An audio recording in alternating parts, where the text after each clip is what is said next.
오늘은 형제가 죄를 짓고 회개하거든 이란 주제를 가지고 함께 나눠보도록 하겠습니다.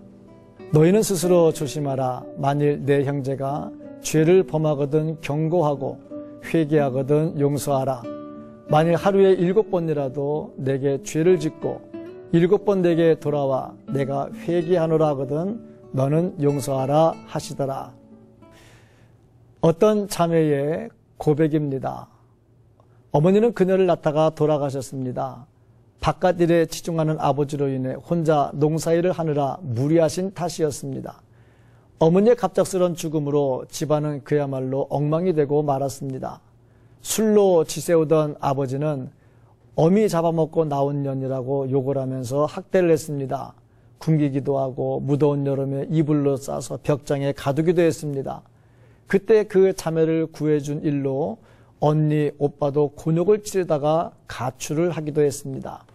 어느 날 아버지는 새 옷을 입히더니 신장로 한복판에 앉혀놓고 차가 오더라도 피하지 말라고 했습니다.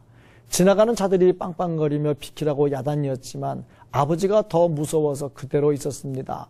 그러다 트럭에 치여 다리를 크게 다쳤습니다. 아버지는 운전사를 못살게 굴어 보상을 받았습니다. 그 일을 알게 된 큰오빠는 속상해하며 월남전에 지원하여 참전했다가 전사하고 말았습니다. 그 일로 인해서 아버지에게 대들던 언니는 매를 맞고 집을 나갔습니다. 아버지는 트럭 운전사에게 받은 보상과 오빠의 전사 보상금을 가지고 술과 여자로 지냈습니다. 어느 날 새엄마를 데리고 들어왔습니다. 새엄마가 처음에는 잘해주더니 아이를 낳은 후에 돌변했습니다. 둘째 오빠의 진학을 막고 공장에 취직시켰습니다.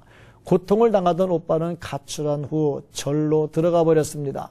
작은 언니는 초등학교를 졸업하고 남의 집에 식모로 들어갔습니다. 셋째 오빠는 박해에도 불구하고 굳건하게 살았습니다. 늦둥이를 본 아빠는 새엄마와 깊은 사랑에 빠졌고 셋째 오빠와 함께 다리가 불구가 된 자매는 농사일과 집안일을 담당해야 했습니다. 셋째 오빠가 열심히 공부하여 지방 공무원이 되어 독립을 했고 자매는 오빠의 도움으로 대학에 진학하여 아르바이트를 하며 공부를 했습니다. 목발을 짚고 다니는 불편은 이루 말할 수 없었습니다. 그러는 동안 아버지는 늙어 힘이 없게 되었고 새엄마에게 구박을 받고 살게 되었습니다. 문제는 그 아픈 다리를 볼 때마다 가슴 아파하는 언니는 아버지를 용서하지 못하고 인연을 끊었다고 합니다. 하지만 그 자매는 아버지도 용서하고 살면서 오히려 아버지를 용서하지 못하는 언니를 볼 때 더 가슴이 아팠다고 합니다. 어찌 이런 일이 있을까 싶을 정도로 가슴 아픈 이야기입니다. 우리의 삶에 있어서 용서는 어디까지일까요? 용서는 조건부일까요? 아니면 무조건일까요? 하나님의 사랑은 어떤 것일까요? 본문에서 예수님은 우리에게 용서에 대한 분명한 말씀을 주셨습니다. 하나님의 용서는 조건부이면서 동시에 무조건적입니다. 그러면 어떻게 하는 것이 하나님께서 원하시는 대로 행하는 것입니까? 먼저는 형제가 죄를 짓거든 경고해야 합니다. 경고하는 이유는 돌이켜 회개하게 하기 위해서입니다. 회개를 전제로 하기에 보다 더 엄하게 경고해야 하며 말씀이 기준이 되어야 합니다. 또한 꾸짖기 전에 자신을 먼저 돌아보아야 합니다. 스스로 의인이 되지 말아야 하며 형제를 실족하게 하지 말아야 합니다. 미움을 버려야 하며 사랑하는 마음을 가져야 합니다. 그리고 회개하거든 용서해야 합니다.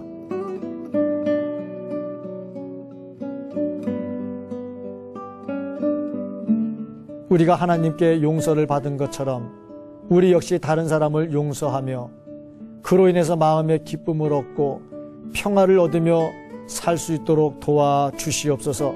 간절히 소원하오며 우리 주 예수 그리스도의 이름으로 기도하옵나이다.